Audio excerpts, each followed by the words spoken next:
할렐루야. 오늘 아침 예배 오신 여러분을 주님의 이름으로 환영하고 축복합니다. 왕 되신 주님, 오늘 이 땅 가운데 오셔서 우리를 구원하신 놀라우신 주님의 은혜를 찬양하며 나아가십시다. 이 땅 위에 오신 하나님의 본체, 십자가에 달리사 우리 죄 사셨네. 하나님이 그를 지극히 높여 모든 이름 위에 뛰어난 이름을 주사 우리 예수 이름 앞에 절하고 모든 입이 주를 시네. 영광 중에 오실 주를 보리라. 선포해 왕께 만세. 존귀와 위엄을 찬양해. 왕과 함께 만세. 주 예수 하나님, 우리 고대 안에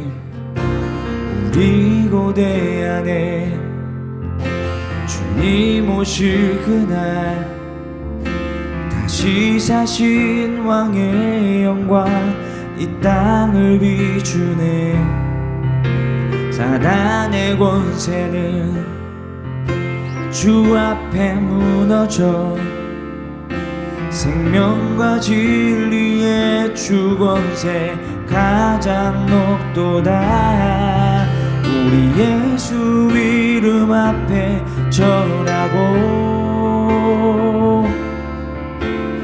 모든 입이 주를 시네.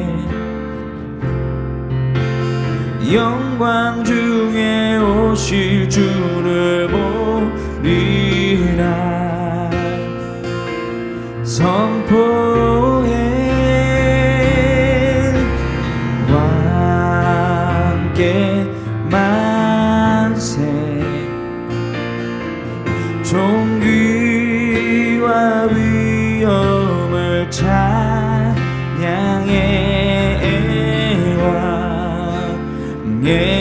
왕께 만세. 주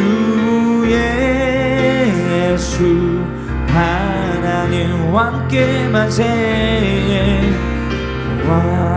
왕께 만세. 존귀와 위엄을 찬양해.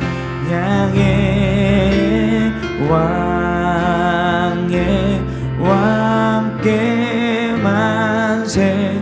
주 예수 하나님. 제 18장.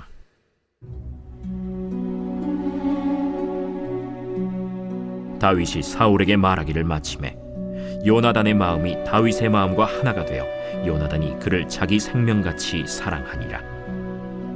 그날에 사울은 다윗을 머무르게 하고 그의 아버지의 집으로 다시 돌아가기를 허락하지 아니하였고, 요나단은 다윗을 자기 생명같이 사랑하여 더불어 언약을 맺었으며, 요나단이 자기가 입었던 겉옷을 벗어 다윗에게 주었고 자기의 군복과 칼과 활과 띠도 그리하였더라. 다윗은 사울이 보내는 곳마다 가서 지혜롭게 행하매 사울이 그를 군대의 장으로 삼았더니 온 백성이 합당히 여겼고 사울의 신하들도 합당히 여겼더라. 무리가 돌아올 때 곧 다윗이 블레셋 사람을 죽이고 돌아올 때 여인들이 이스라엘 모든 성읍에서 나와서 노래하며 춤추며 소고와 경쇠를 가지고 왕 사울을 환영하는데, 여인들이 뛰놀며 노래하여 이르되 사울이 죽인 자는 천천히요 다윗은 만만이로다. 사울이 그 말에 불쾌하여 심히 노하여 이르되 다윗에게는 만만을 돌리고 내게는 천천만 돌리니 그가 더 얻을 것이 나라 말고 무엇이냐? 그날 후로 사울이 다윗을 주목하였더라. 그 이튿날 하나님께서 부리시는 악령이 사울에게 힘있게 내리매 그가 집안에서 정신없이 떠들어대므로 다윗이 평일과 같이 손으로 수금을 타는데 그때 사울의 손에 창이 있는지라. 그가 스스로 이르기를 내가 다윗을 벽에 박으리라.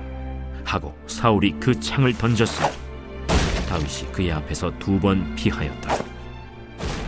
여호와께서 사울을 떠나 다윗과 함께 계심으로 사울이 그를 두려워한지라.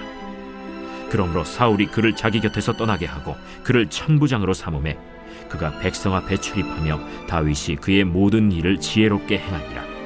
여호와께서 그와 함께 계시니라. 사울은 다윗이 크게 지혜롭게 행함을 보고 그를 두려워하였으나 온 이스라엘과 유다는 다윗을 사랑하였으니 그가 자기들 앞에 출입하기 때문이었더라. 사울이 다윗에게 이르되 내 맏딸 메랍을 내게 아내로 주리니 오직 너는 나를 위하여 용기를 내어 여호와의 싸움을 싸우라. 이는 그가 생각하기를 내 손을 그에게 대지 않고 블레셋 사람들의 손을 그에게 대게 하리라. 다윗이 사울에게 이르되 내가 누구며 이스라엘 중에 내 친속이나 내 아버지의 집이 무엇이기에 내가 왕의 사위가 되리이까? 하였더니 사울의 딸 메랍을 다윗에게 줄 시기에 무홀라 사람 아드리엘에게 아내로 주었더라. 사울의 딸 미갈이 다윗을 사랑하매 어떤 사람이 사울에게 알린지라. 사울이 그 일을 좋게 여겨 스스로 이르되 내가 딸을 그에게 주어서 그에게 올무가 되게 하고 블레셋 사람들의 손으로 그를 치게 하리라. 이에 사울이 다윗에게 이르되 내가 오늘 다시 내 사위가 되리라. 사울이 그의 신하들에게 명령하되 너희는 다윗에게 비밀히 말하여 이르기를 보라, 왕이 너를 기뻐하시고 모든 신하도 너를 사랑하나니 그런즉 내가 왕의 사위가 되는 것이 가하니라 하라. 사울의 신하들이 이 말을 다윗의 귀에 전하매 다윗이 이르되 왕의 사위 되는 것을 너희는 작은 일로 보느냐? 나는 가난하고 천한 사람이라. 사울의 신하들이 사울에게 말하여 이르되 다윗이 이러이러하게 말하더이다 하니 사울이 이르되 너희는 다윗에게 이같이 말하기를 왕이 아무것도 원하지 아니하고 다만 왕의 원수의 보복으로 블레셋 사람들의 포피 100개를 원하신다 하라. 이는 사울의 생각에 다윗을 블레셋 사람들의 손에 죽게 하리라 함이라. 사울의 신하들이 이 말을 다윗에게 아뢰매 다윗이 왕의 사위 되는 것을 좋게 여기므로 결혼할 날이 차기 전에 다윗이 일어나서 그의 부하들과 함께 가서 블레셋 사람 200명을 죽이고 그들의 포피를 가져다가 수대로 왕께 드려 왕의 사위가 되고자 하니 사울이 그의 딸 미갈을 다윗에게 아내로 주었더라. 여호와께서 다윗과 함께 계심을 사울이 보고 알았고 사울의 딸 미갈도 그를 사랑하므로 사울이 다윗을 더욱 두려워하여 평생에 다윗의 대적이 되니라. 블레셋 사람들의 방백들이 싸우러 나오면 그들이 나올 때마다 다윗이 사울의 모든 신하보다 더 지혜롭게 행하매 이에 그의 이름이 심히 귀하게 되니라. 사랑하는 라이프처치 성도 여러분, 오늘은 사무엘상 18장을 통해서 하나님의 음성을 듣고자 합니다. 사무엘상 18장은요, 굉장히 아름다운 이야기로 시작합니다. 그게 바로 뭐냐? 다윗과 요나단의 우정이죠. 이 다윗과 요나단의 우정은 굉장히 아름다운 우리에게 감동과 또 이야기를 전해줍니다. 1절 보니까 이렇게 돼 있어요. 다윗이 사울에게 말하기를 마침에 요나단의 마음이 다윗의 마음과 하나가 됐다. 요나단이 그를 자기 생명같이 사랑하니라. 3절에도 요나단은 다윗을 자기 생명같이 사랑하여 더불어 언약을 맺었다. 사실 요나단에게 다윗은 어떤 존재일까요?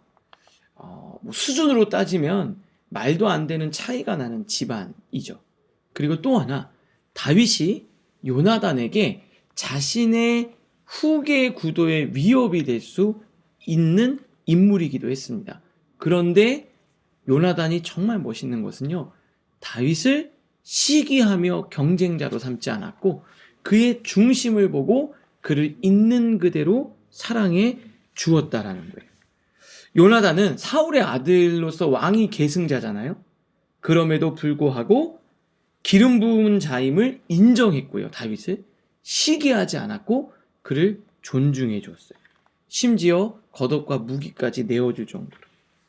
그러니까 무슨 얘기냐? 내 위치나 권리를 고집하지 않는 그런 멋진 사람이었다. 여러분, 이런 요나단 같은 이런 영성이 여러분들 안에 있기를 바랍니다. 어떤 사람을 보고 너무 잘하거나 내 자리를 뺏을 것 같거나 다른 사람이 더 잘 세워질 것 같으면 어떡합니까? 어떻게든 그 사람을 눌러버리려고 하는 게 이 세상의 이치 아닙니까? 그럼 어떻게 보면 마음의 섭섭함도 있겠지만 하나님의 권위를 인정했고 기름 부음을 존중해줬다라는 것. 굉장히 멋진 모습을 볼 수 있습니다. 근데 이게 뭐냐? 하나님을 인정하는 모습이 요나단에게 다윗을 사랑하는 우정으로 나타났다라는 거예요. 그러니까 요나단은 하나님의 뜻이 다윗에게 있으면 그 뜻을 내가 따르고 순종하겠다라는 거룩한 믿음 또한 그 안에 있었던 겁니다. 여기 보면 이렇게 돼 있죠. 마지막 두 번의 문장입니다. 해설에 요나단에게서 있어서 다윗은 적이 아니라 이스라엘을 사랑하는 동역자였다. 하나님의 나라를 이루기 위한 동역자니까 그를 시기하거나 질투하지 않았어요. 이건 마지막 문장, 오직 하나님을 바라보는 자가 선택할 수 있는 삶의 모습. 이거는 오직 하나님만을 바라볼 때, 사람 바라보면 안 되거든요. 다윗 본 게 아니에요. 하나님을 바라봤기 때문에 이런 선택을 할 수 있었던 겁니다. 그런데 이에 반해서 사울 왕은 어땠느냐? 사울 왕은 28절 29절 그 밑에 보니까 여호와께서 다윗과 함께 계심을 사울이 보고 알았고 사울의 딸 미갈도 그를 사랑하므로 사울이 다윗을 더욱 두려워하여 평생의 다윗의 대적이 되니라.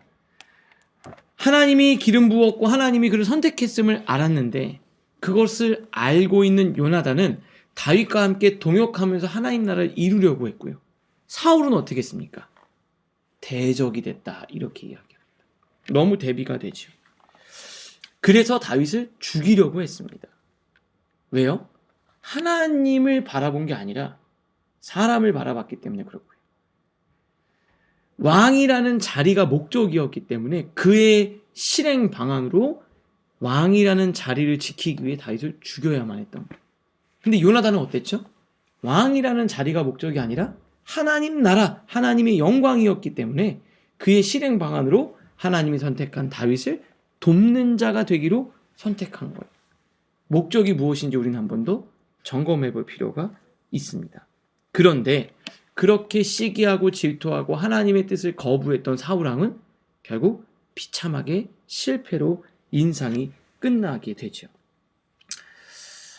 하나님의 계획을 사울은 거부했습니다. 요나단은 받아들였고요. 그리고 그 하나님의 계획을 거부했던 결과가 어떻게 됐다고요? 실패와 파멸로 끝나게 됩니다. 여러분, 오늘 말씀을 보면서 여러분은 요나단 같은 인생을 살아가시겠습니까? 사울 같은 인생을 살아가시겠습니까? 여러분, 요나단 같은 영성이 여러분들 안에 있기를 주님의 이름으로 축복합니다. 어찌 보면 요나단 입장에서는 하나님의 계획은 뭘까? 내가 왕이 돼야 되는 것 아닐까? 이해가 안 돼도 하나님의 선택을 존중하고 인정하고 돕는 자로 살아갔다. 정말 요나단이라는 인물은 멋진 인물인 것 같습니다. 오늘 이 두 가지 질문을 생각할 텐데요. 첫 번째, 나는 직장이나 공동체 안에서 탁월한 후배나 직급이 낮은 직원을 충분히 인정하고 동역하고 있습니까? 시기하고 배제하지는 않습니까? 두 번째, 사람들은 돈이나 명예, 직업을 잃고 인생이 끝났다고 생각하기도 합니다. 아닙니다. 이 자리에서 하나님을 만나면 삽니다. 나는 무엇을 붙들고 인생을 붙잡고 살아가고 있습니까? 여러분, 사울은 끝났다고 생각했는데 하나님을 안 붙잡잖아요. 하나님 붙잡으면 되는 거예요. 여러분, 무엇을 붙잡고 있습니까? 오늘 이 두 가지 생각하면서 오늘 하루를 승리하실 수 있기를 바랍니다. 기도하겠습니다. 하나님, 요나단 같은 영성을 허락하여 주시옵소서. 시기하거나 질투하지 않고 하나님 나라의 동역자로 상대를 인정하고 존중하며 하나님 나라를 이루어가게 하여 주시옵소서. 하나님의 계획을 받아들이고 고집을 내려놓고 하나님을 붙들고 하나님만 바라보며 나아가는 우리 모두가 되게 하여 주시옵소서. 예수님의 이름으로 기도합니다. 아멘.